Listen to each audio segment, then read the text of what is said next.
5 secret ways to control your mind for a productive life. Waldo Emerson said, sow a thought and you reap an act. Sow an act and you reap a habit. Sow a habit and you reap a character. Sow a character and you reap a destiny. The Bible made us understand that as a man thinks in his heart, so is he. Proverbs 23 verse 7. I think that's very apt and true. Henry Ford also said, whether you think you can or you think you can't, you are right.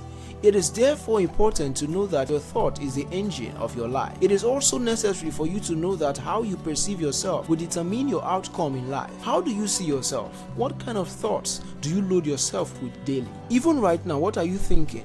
Do you think you are good for nothing? Do you also think that your status represents a mediocre? You are the designer of your destiny. You are the architect of your future.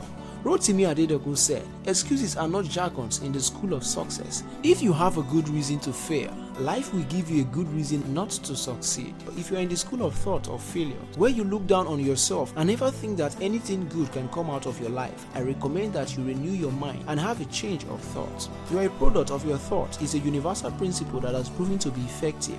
The thoughts of the Europeans make them to dominate America, colonize Africa, and conquer Asia.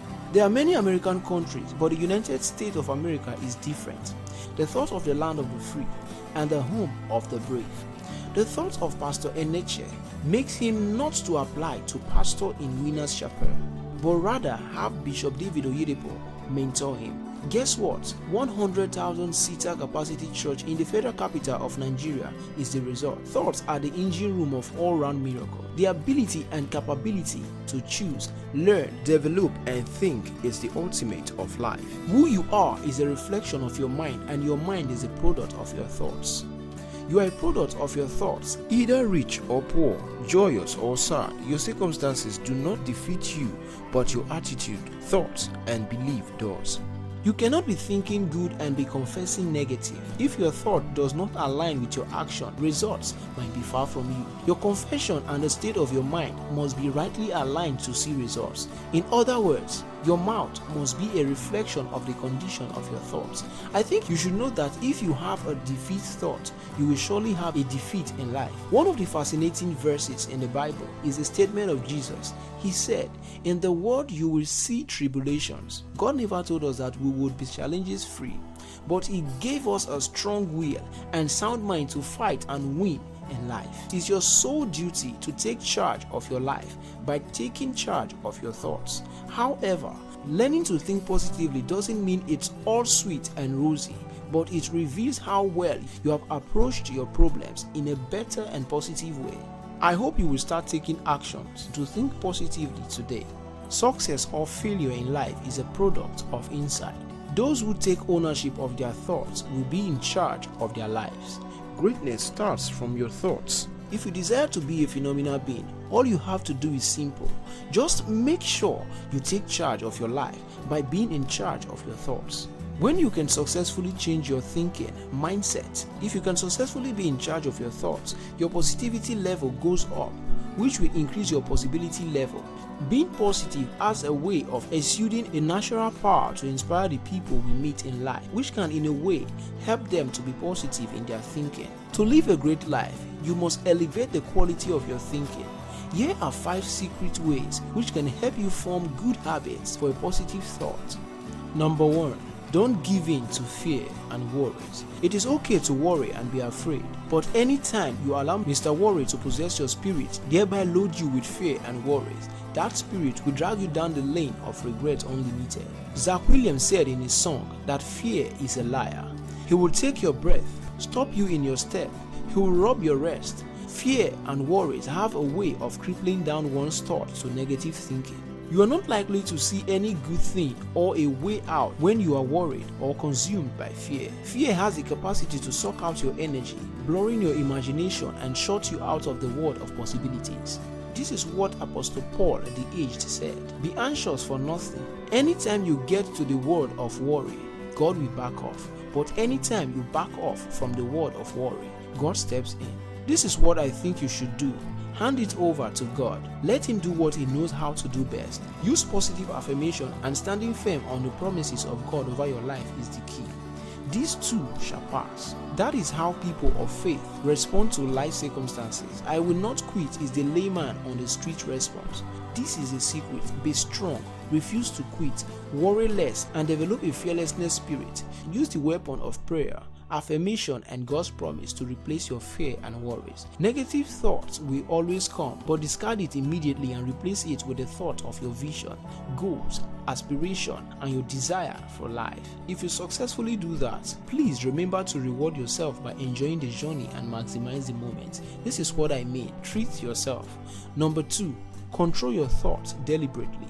It is normal for your mind to wander off. It shows you are a wholly functional human being, and that's great. It's like a child who is expected to have started crawling at 6 months but couldn't. That your mind can do this shows that there is no cause for alarm. However, you must consciously and deliberately condition your thoughts to something positive. I think what will make this effective is by controlling how you feed your mind. What goes to your mind feeds your thoughts. Movie series that are full of sexual images and violence will not help. As camera capture the image, so your mind what you see. I call this feed your mind and feed your thoughts. Social media platforms are good, but you must be highly disciplined if you don't want to be caught in the holes of social media. Number 3, read books that inspire and shape your thoughts. Instead of feeding your mind with wrong information, you can acquire positive and great information with reading good books. Read biographies. It is the secret of repeating history, or learn from it. You are what you read.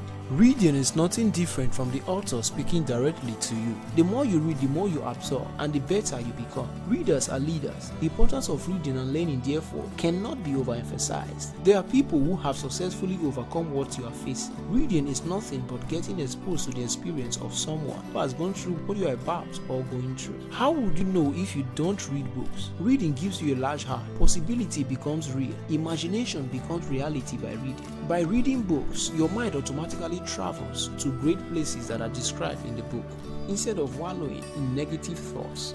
If you have a poor reading culture, make sure you cultivate a good habit of reading today. Start with 1 paragraph per day. Increase it to 1 paragraph and 1 chapter. What you don't start, you can't increase, and what you don't increase, you can't get better. Rotimi Adedokun said, "Books profit nothing. It is reading that gives life." Read those books, don't just buy them. Squeeze out the juice of the knowledge hidden on the pages of the books. Number 4, associate with positive thinkers. There are different folks here and there, and some don't care if you made it through or not. Because you have a goal and a future, endeavor to link yourself with only positive and goal-driven people. Make sure you recognize your firelighters in the pool of people you are surrounded with. Your firelighters are your encouragers, and they will help you to tailor your thinking in the right direction, even if it all seems too difficult to accomplish. Your firelighter may be one of your family members, friends, spouse, sibling, colleague, co-worker, etc. It's your responsibility to find, follow, and invest in your relationship with them. God needs people to come to his kingdom the same way Satan needs people to follow him to hell. Governments of nations also need people to pay taxes. Churches need people to come and worship and be part of their vision. Schools need people to come and study. Even couples need children to continue their lineage. You cannot remove people and be successful, but regardless of the people, remember, you only need positive people who will build you up and not break you down. Number 5, put your mind to work. Your mind is the engine of your life. Your mind is the factor of good things. Your mind is life. A functionless mind is a useless life. You cannot produce more than your mind is at work. Your productivity level is highly determined, but by percentage of the usage of your mind. The easy way you can be in control of your life is to successfully take control of your mind. The mind of great people around the European nation built the United States of America. The mind of great people built Dubai. Until your mind is fully at work, your life will not have productivity. Good mind doesn't ask where the money is. Rather, it has the things that people need to buy. Average mind says there is no money. But good mind asks, how can we make money? The use of your mind invites God to your business. Genesis 11 verse 5. The use of your mind separates you from the crowd like Joshua and Esther. The relevance of Jesus is on a premise of he himself knew what to do. Control your fear and worry. Put your thought on subjections. Extract information from books. Associate with positive people and put your mind to work. Every day of your life that you hop out of bed, you are confronted with two choices daily. You can choose to be an optimist or a pessimist, a positive thinker or a negative thinker. The choice is yours. I choose to be an optimistic. What about you? I appreciate your tenacity to stay to the end. Remember, you are designed for royalty and you can't afford to settle for less. If you found this video helpful, kindly subscribe, like and share with friends and loved ones. Remember, sharing is not just caring, sharing is also living. Also remember to watch out some of our past videos, 2 of which has been meticulously selected for you. We believe you will be blessed. Once again, thank you.